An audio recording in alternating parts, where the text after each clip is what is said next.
after the horrific October 7th attack on Israel. The man who's said to be the architect of this has been eliminated by Israel. Israeli military has said that they've killed Hamas top leader Yahya Sinwar in a military operation in Gaza yesterday, and after conducting the DNA test on the body to determine if it's him, Israel confirmed that he is in fact dead. The military has in fact said that 3 militants were killed during operation in Gaza, including this Hamas chief, and Israel has also gone on to say that they had vowed to kill him since the beginning of the retaliatory campaign in Gaza. Now, Sinwar's death is a heavy blow to Hamas, as he's been the Hamas top leader inside the Gaza Strip for years and chosen as the Hamas top leader after his predecessor was in fact assassinated in July in an apparent Israeli attack in the Iranian capital, Tehran.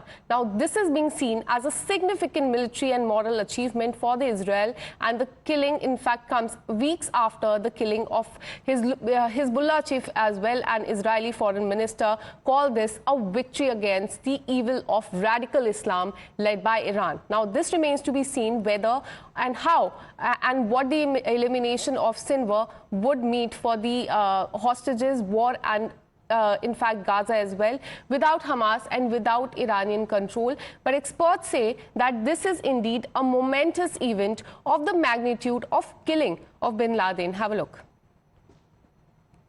It's as big a deal as that. He is the man, Yahya Sinwar, almost single-handedly, who planned, orchestrated the 7th of October attack on Israel.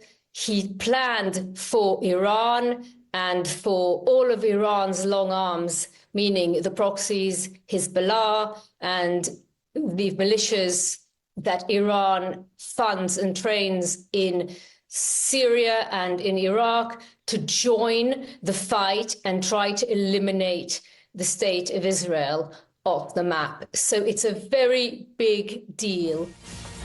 Well, we're getting a breaking news after Hamas chief has been eliminated in Gaza. Netanyahu has in fact issued a statement saying that this is the beginning of the end, and he has also gone on to say that this will bring our hostages back. Have a look. Yahya Sinwar is dead. He was killed in Rafah by the brave soldiers of the Israel Defense Forces. While this is not the end of the war in Gaza, it's the beginning of the end. To the people of Gaza, I have a simple message. This war can end tomorrow. It can end if Hamas lays down its arms and returns our hostages. Hamas is holding 101 hostages in Gaza, who are citizens of 23 countries, citizens of Israel, but citizens of many other countries. Israel is committed to doing everything in our power to bring all of them home. And Israel will guarantee the safety of all those who return our hostages. The reign of terror that the Iranian regime has imposed on its own people and on the peoples of Iraq, Syria, Lebanon, and Yemen, this too will come to an end. All those who seek a future of prosperity and peace in the Middle East should unite to build a better future. Together, we can push back the forces of darkness and create a future of light and hope for all of us. My colleague Srinjoy joins us live on the broadcast with more details. In fact, Hamas chief has been killed. We heard the reaction coming from the Prime Minister of Israel. He said that this is a big blow to evil, and also this is being compared to the killing of bin Laden. Give us more details on this. Well, very clearly, he is the man who planned this entire operation on the 7th of October, which led to the death of 1,200 people in Israel, mostly Israeli citizens. Now, that was a huge attack. It took Israel by surprise. And Yahya Sinwar has been around for 53 weeks. It's taken Israel 53 weeks to finally get through to him. As far as the operation was concerned, it was actually a victory of the intelligence of the Israelis, because you have to know where a man is before you strike him. So it's an intelligence success followed by a military success. Now, how this pans out remains to be seen. Is the Hamas going to get itself another Yahya Sinwar? Will it have new leaders to continue the war, even though it's very badly damaged in these in this year of fighting? Or will they do what Netanyahu suggested they do, which is give up weapons, return the hostages, and look forward to peace? But there's so much that has happened in this 1 year. 1,200 Israelis were killed initially. Then there were many Israeli soldiers who died in the fighting. Over 40,000 people in Palestine have died. In Gaza have died, and that entire area has been devastated. So a lot has to be done now. How it will be done, who will do it, actually remains to be seen. Perhaps the international agencies, perhaps the United States will move forward to ensure that there is, at least for innocent people, for women and children, at least some kind of succor to ensure that these coming months, especially the winter months, are not so difficult. Well, absolutely, Srinjoy. So this is, in fact, let's cut to this drone image of the attack yesterday in which the Hamas chief was, in fact, killed. The Israeli ministry released this camera drone footage on Thursday. This is set to show that the last moment of the Hamas leader's life, in fact, in a room that you can also see in your screen, this is wrecked by the shelling. A man is sitting in the chair, in fact, right here that you can see, and with his, in fact, his face is covered with cloth, possibly to hide his identity. Now, the video shows that the man with one hand wounded, throwing a stick at the drone, and the military then fired an additional shell at the building, causing it to collapse and killing Sinwar, who was in fact the Hamas chief. And this is what the military spokesperson has said in a statement. He said that Sinwar was found with a bulletproof vest, grenades, and 40,000 shell kills is what we are learning. And some of the Sinwar's DNA had previously been found in tunnel near where troops' body was found of 6 hostages at the end of August earlier this year. So this is, in fact, the update that we are getting from the military in Israel. Let's have a look at the report that has been filed by my colleague Pradeep Datta.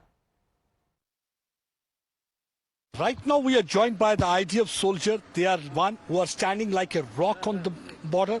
They are the one who are ready to take bullets on their body to ensure safety and security of their people. Their message is that we are fighting against the enemy, and the enemy is nothing but a terrorist because they are the one who are trying to inflict casualty of the civilians. What will be your message to the enemy? Our message is that we are fighting against terrorists and not against the people of Lebanon, okay? We don't have nothing against the people of Lebanon. We have a lot of problems with the terrorists who live in Lebanon, and we are fighting against them. So how strong and how motivated you are while you are on border serving your homeland? We are very motivated, and we will win in this fight. And what we want to tell those terrorists who are hiding and targeting your civilians? We will come for you and we will kill you. We'll come for you, we will kill you, because we are fighting a war against the terrorists. And we will ensure that the victory is going to be theirs. They are the one who are there taking bullets on their body. They're trying to ensure safety and security of each and every citizen. I think the message is loud and clear from this IDF soldier. What you want to tell your people? Not to worry. We are strong and we will fight and we will win this war. Don't be worried. They are firing rockets on the civilian areas. What do you think is the idea behind that? Sorry? They are firing rockets targeting the innocent civilians. Okay, they are terrorists. They are fighting against the civilians. We are not fighting against civilians. We are warning the civilians that they need to go from where they are staying, and they are fighting against the civilians, and we will save. So, as you heard, Israeli Foreign Minister has now confirmed that Hamas chief has been killed.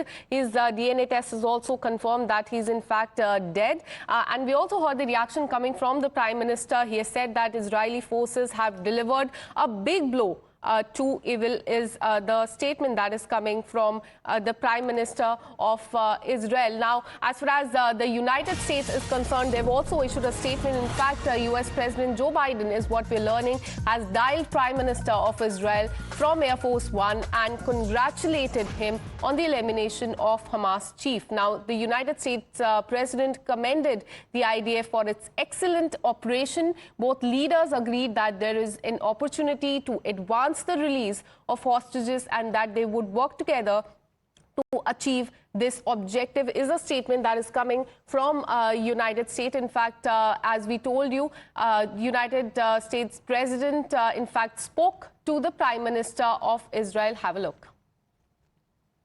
I called these here now to congratulate him getting Sinwar. He had a lot of blood in his hands. American blood, Israeli blood, and others. And I told him that we were really pleased with his actions.